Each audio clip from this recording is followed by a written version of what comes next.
Ready. আচ্ছা, প্রথমে আমরা আসার পরে টাইমটাকে এখানে টাইমার ডিসপ্লে সেটিং, তারপর টাইমটাকে আমরা 60 করে নেবো, 60 সেকেন্ড মানে 1 মিনিট হয়ে গেল।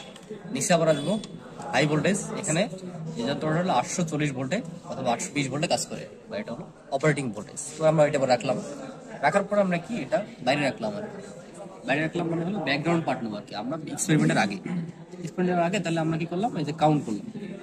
আমরা যদি আবার যাই উপরে ডিসপ্লে সেটিং এ কাউন্টে যাও, কাউন্ট চাপ দিলাম, 1 মিনিট ধরে সেটা কাউন্ট করবে। কাউন্ট করার পরে আমাদের পার্টটা দেখাবে বিফোর এক্সপেরিমেন্ট। এইভাবে আমরা 3টা পার্ট নিলাম, ঠিক আছে। অনুরূপভাবে এক্সপেরিমেন্ট শেষ করার পরে আবার এটাকে এদিকে বাইরে রাখতে হবে, রাখার পরে সেম ভাবে পার্ট নিতে হবে, সেটা হবে আফটার এক্সপেরিমেন্ট। এই খাতা দেখো, সেটা আফটার এক্সপেরিমেন্ট। এটা হলো ব্যাকগ্রাউন্ড পার্ট গেল।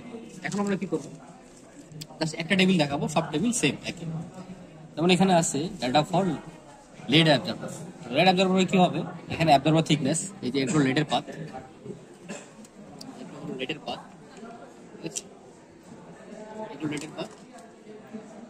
আর আমাদের ওখানে লেডকে বসায় এটা করে রাখতে হবে। আমরা দেখাচ্ছি আর একটা পার্ট যখন 0 থিকনেস, অর্থাৎ এটাকে আমরা এখানে বসাই, আমাদের যে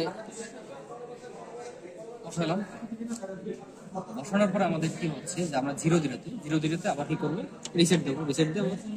এই যে এখানে রিসেট দেবো, কাউন্টে চাপবো, তাহলে কাউন্ট করবে আর কি, সেটা কিছু না থাকা অবস্থা, অর্থাৎ 0 থিকনেস। আমরা স্টপ করলাম, রিসেট দিলাম, 0 থিকনেসে গেলাম। এখন আমরা কি একটা পাত দেবো, যেমন এটা কত আছে, 1.23 আছে, 1.23 আমরা এখানে দিলাম, দিয়ে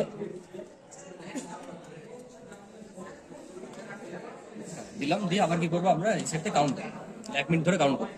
তাহলে যেমন 1 পয়েন্ট আমরা কি দিলাম, 1 2 দিলাম, তাহলে এখানে 1.2 লিখবো, লেখার পর 3বার রিডিং নেবো, তারপরে কাউন্টটা পাবো। 3টাকে অ্যাভারেজ করে অ্যাভারেজ মান পাবো। অ্যাভারেজ মান থেকে আমরা এখানে যে ব্যাকগ্রাউন্ডে পাইছি বিফোর এবং আফটার এক্সপেরিমেন্ট, সেটা বিয়োগ করে দেওয়ার পর আমরা পাবো হলো কারেক্টেড অ্যাক্টিভিটি পাবো। কিভাবে আমরা লেডে যেমন করছি, এটা গেল লেড, এটা গেল আয়রন, আর এটা হলো অ্যালুমিনিয়াম। এই 3টা পদের ক্ষেত্রে আমরা 3টা পদের ক্ষেত্রে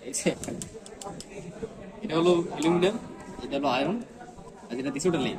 এখন কথা হলো লাস্টে একটা জিনিস মনে রাখতে হবে, সেটা হলো আননোন কি করবো, যেমন আমরা লেড দিচ্ছি, লেডের এরকম 3টা পাত, 4টা পাত।